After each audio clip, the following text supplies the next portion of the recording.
How much longer will the Lane Kiffin saga drag out? And exactly how much impact will it have on the Florida Gators?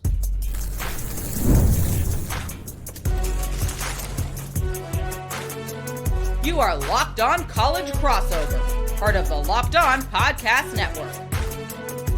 Your team every day.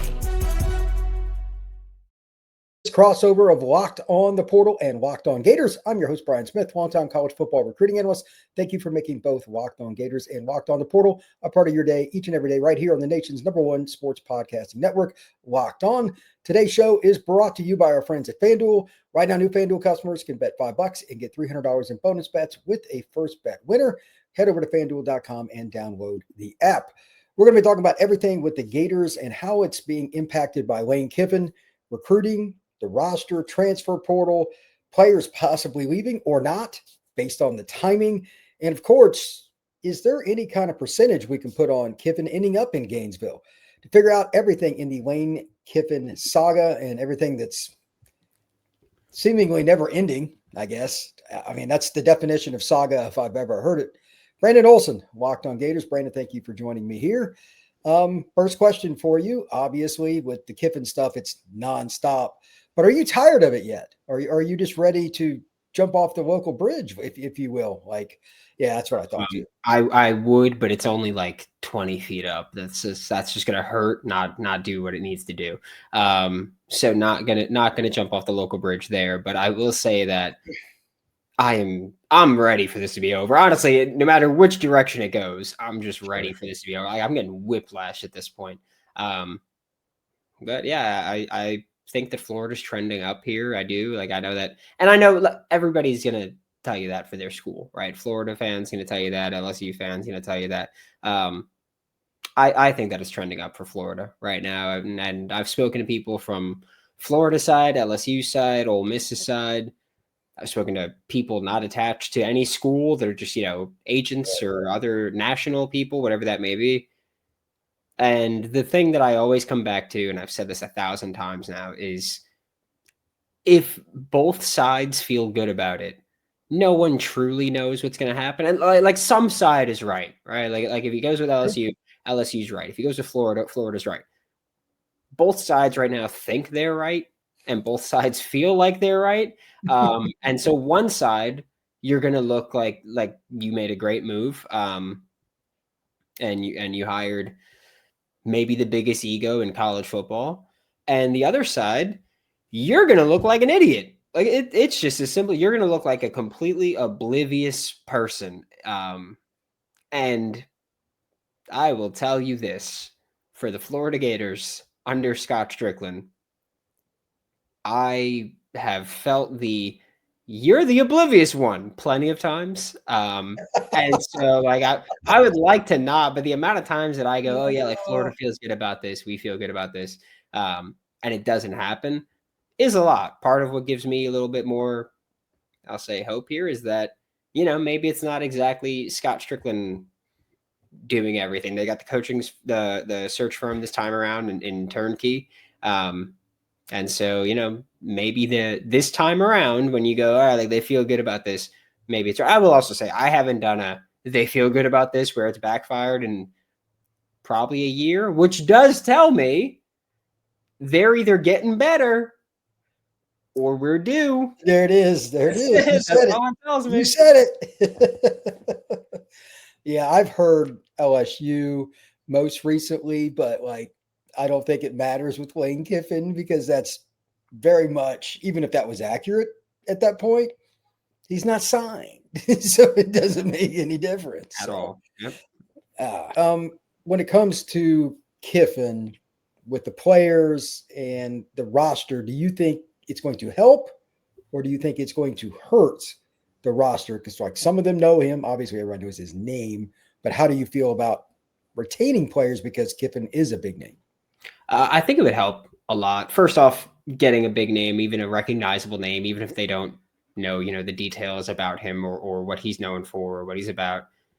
You hear the name and you hear this is the guy that they've targeted from the moment that they fired Billy Napier. And you go, all right, well, they're getting their guy. Like they're getting their guy in this instance. And I think that holds a lot of value to know that they're actually getting their number one target. I think that there are people who know who Lane Kiffin is. There are people who, like a lot of these kids, honestly, with the, we'll say 18, 19, 20-year-olds, for most of their life, Ole Miss has not been a good football program.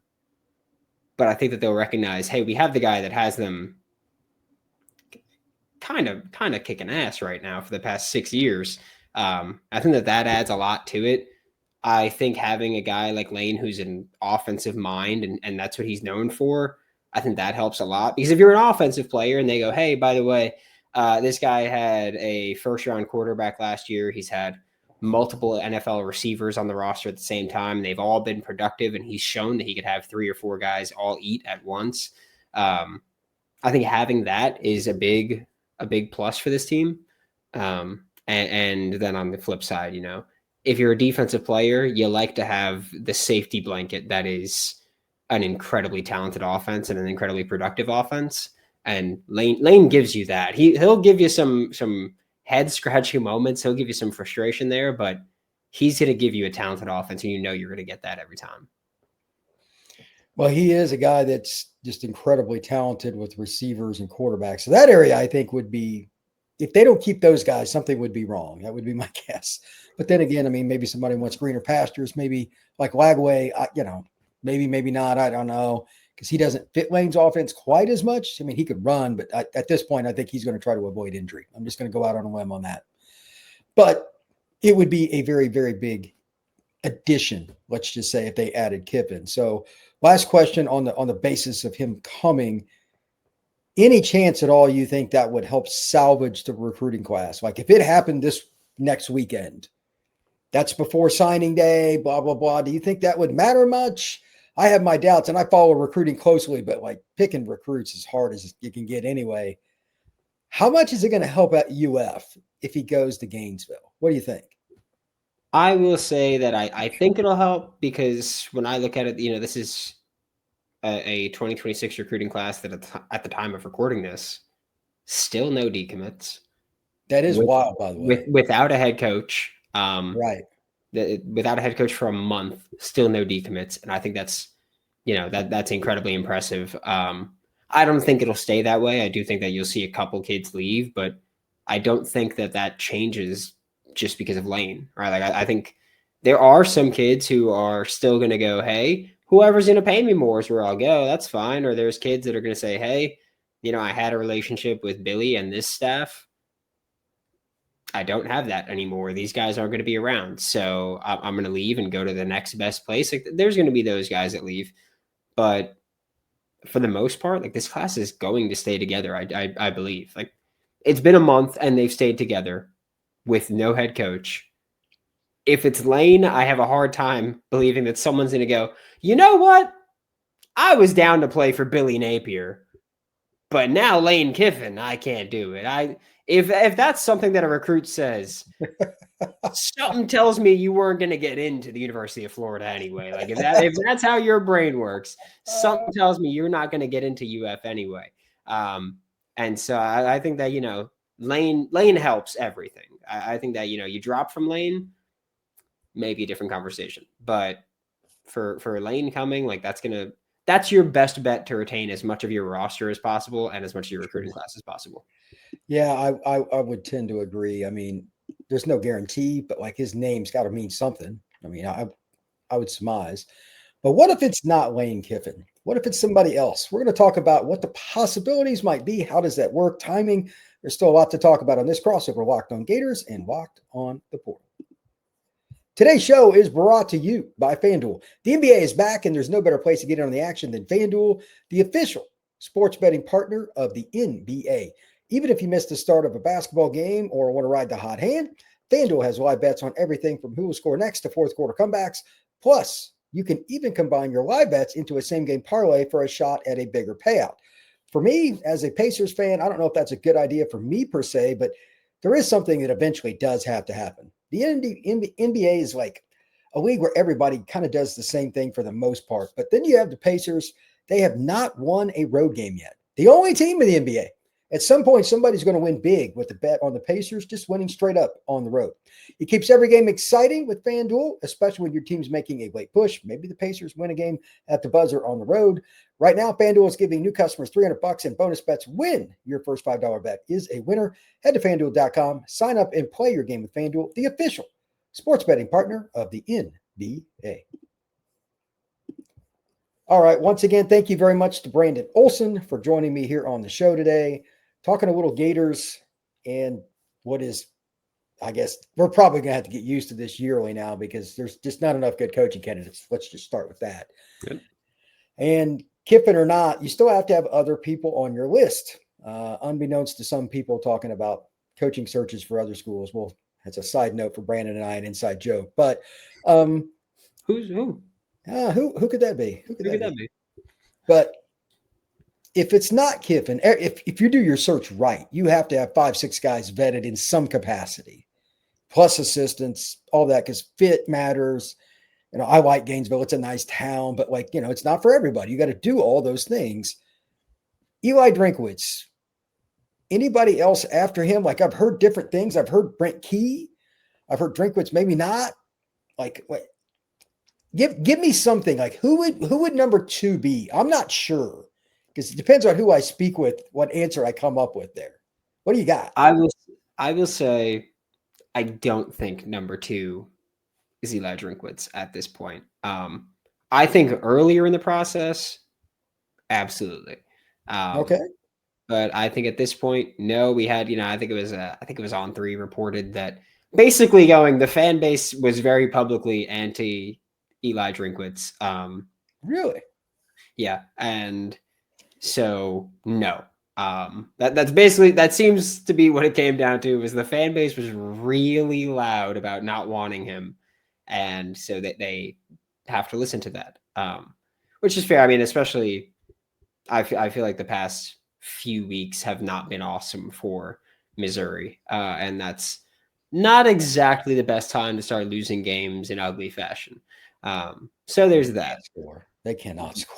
Yep. And when you're an offensive guy that can't score, well, we would have just kept Billy if that was the point, right? Like that's not what we're trying to do here. So I think Drink's out. Brent Key, there's a little cluster of coaches that Brent Key, Jeff Brohm. I know people keep mentioning Kenny Dillingham, and I'm just going to be completely honest with you. I don't think Kenny Dillingham's leaving Arizona State. Like, dude, cries in post-game interviews on the field because he's passionate about the program. It's his alma mater. Like, I don't think he's leaving. Like, I'm sorry. That kind of passion is a big selling point for people too. Like, they go, oh, he cares so much. It's like, he cares about Arizona State. You don't know he's going to give a damn about Florida. Like, you don't, like, I know I see LSU fans talk about him, and it's like, you don't know he's going to give a damn about that school either. Like, it's not the same. You can't fake that kind of passion. But I include him in the Brent Key, Jeff Brohm. I think they're great coaches, but they're at their alma mater, and that might not be an easy place to leave for them. Especially Brent Key, maybe playoff push right now. Jeff Brom's not, especially after the SMU loss. But I think that they're both great coaches. I think Brent Key, part of his is that he would have to nail coordinator hires again. And Buster Faulkner's not coming with you. I'm sorry. That dude is getting either another G6 or something, right? That's what I think he'll either go to Georgia. Could be the head coach at Georgia Tech, or go to a G6. But because don't forget, he's got the Georgia ties. He was there before Georgia Tech. Right. I'm not saying this is going to happen or that I'm predicting it's going to happen, but I've heard people I've spoken to say, hey, Mike Bobo might be called on it after this year. And so if he does, that OC job is wide open for you right there for Buster Faulkner. Jeff Brohm, again, first off, I don't care what anyone says about what happened, against SMU with Jeff Brohm. The dude wanted Purdue. All right. I don't give a damn what anyone says about it. That's hard.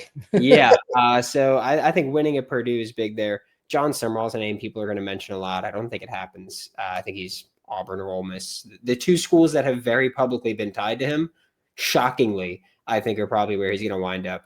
And Lincoln Riley's a name that gets brought up all the time, and one that I am incredibly skeptical of because I don't like him.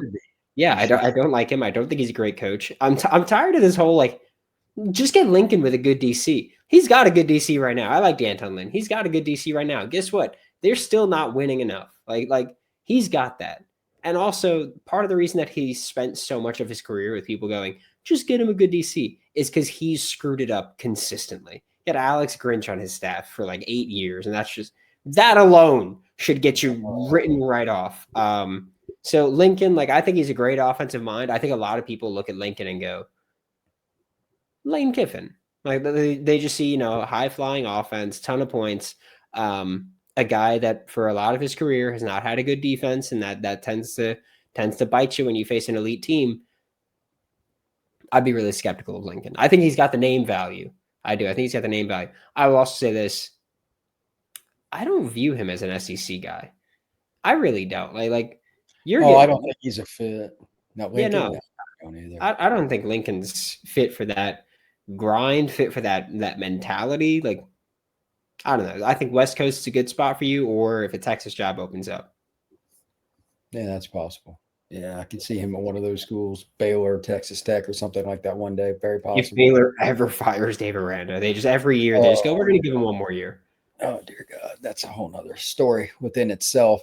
On that note, speaking of another year, what do you think if, let's say it's Kiffin or whichever coach you want to insert, which position or positions does that new coach need to bring in? Because I think the roster is pretty good, but what would make it a team that could at least go 9-3 in year one? We're going to talk about that next right here on this crossover, Locked On the Portal and Locked On Gators.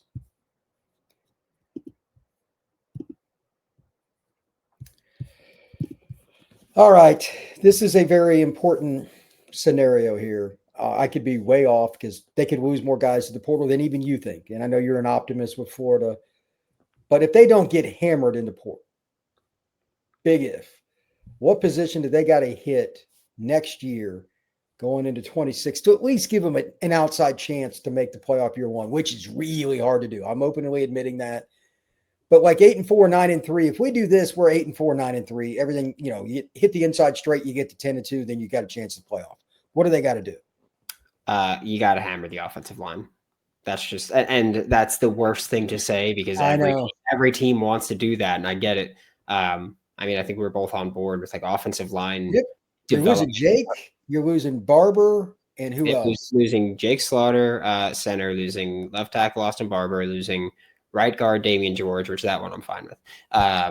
Your right tackle it's been two players, and neither of them have been great in Caden Jones and Bryce Lovett. And your left guard's been Najee Harris, who's been serviceable. He's had some pretty yikes moments about him. But that's like you're replacing left tackle and center, and those are, I think most people are going to tell you, two of the most important spots in the offensive line. And you're losing them, and that's just frankly not a good spot to be in. Devin Manuel, who's been a backup for a couple years, is redshirt senior. You got a few backups that are redshirt seniors, and so they're going to be gone. It's not exactly a great spot to be in for saying, hey, the thing that was supposed to be our strength, first off, ended up not being our strength this year, and secondly, it's going to be worse next year. So I think offensive line is what you got to do. You need it to compete in the SEC. Simple. Yeah, it's hard to find them, and you're going to have to overpay for them.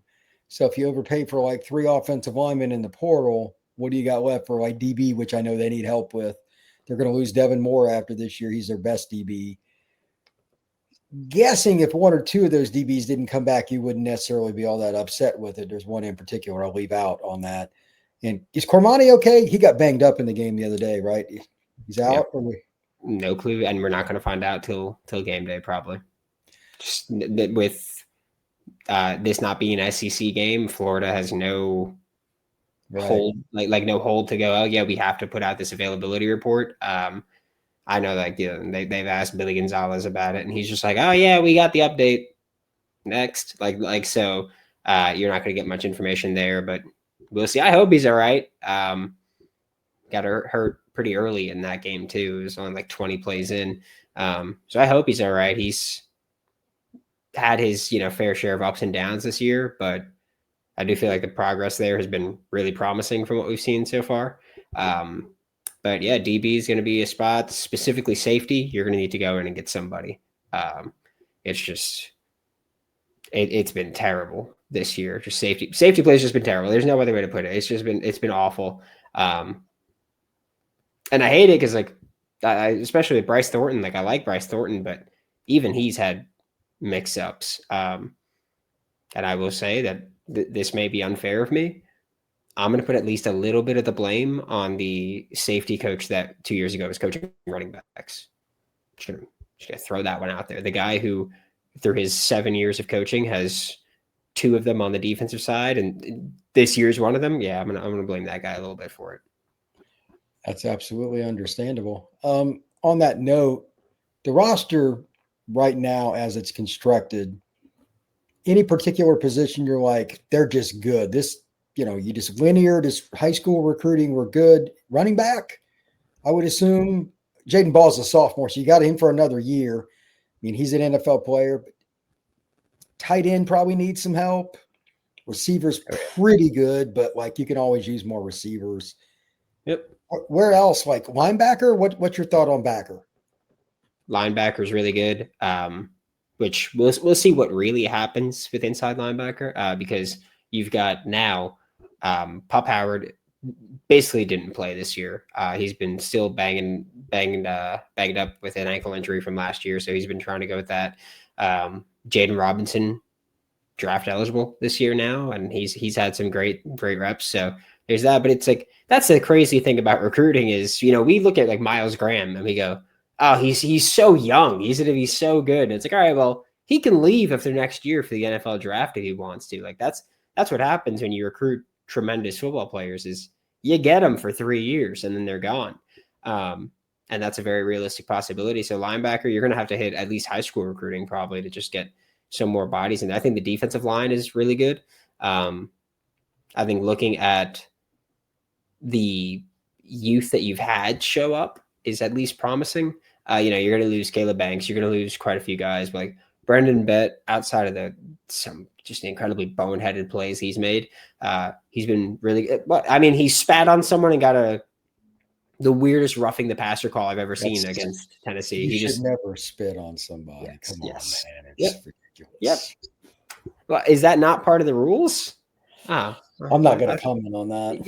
Yeah. I thought we had to do that. Yeah, that's ridiculous. Come on. But you've got Mekhi Boyroe, I think, is when he was healthy this year, great nose tackle, at least for a sophomore in the SEC. I'll give you credit for that one.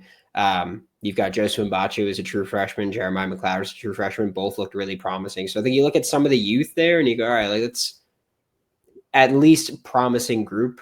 And including the edge, Jaden Woods has just been a dog this year. And he's a freshman, so that's a really important guy for them to keep. If they don't, that's how 8-4 or 9-3 goes out the window quickly. You don't have pass rushers. We both know how that goes in Southeastern Conference. Yep. And so I think for Florida, you got 6 guys who have at least 2 years of eligibility on the defensive line that have all played. I didn't name anybody that hasn't touched the field this year, or has barely touched the field this year. Jalen Wiggins, who knows what he's going to be, but he saw a little bit of playing time against Tennessee.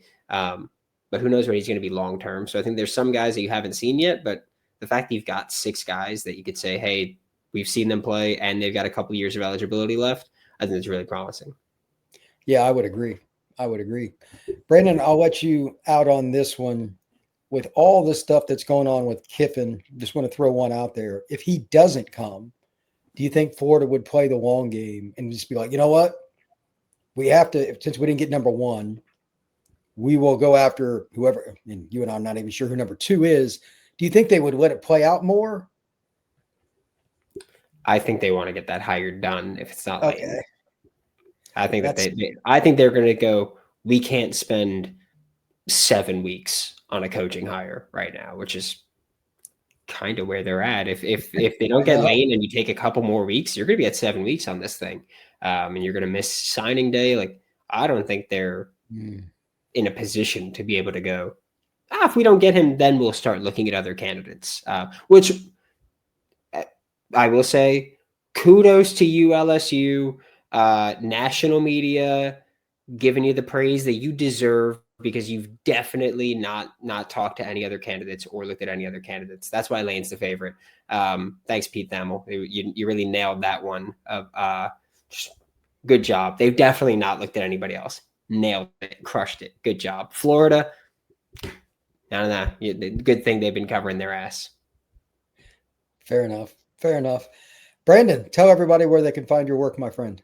Locked On Gators every single day, including after these awful football games that I've been forced to watch against my will by Zach Blackerby and the Locked On Podcast Network. That's hilarious. But we'll be good again at some point. That's all that matters. When? Who the hell knows? But we'll be good again at some point. Fair enough. You can find the Portal Podcast on Apple, Spotify, Podbean, and of course on YouTube. This has been a crossover of Locked On Gators and Locked On the Portal.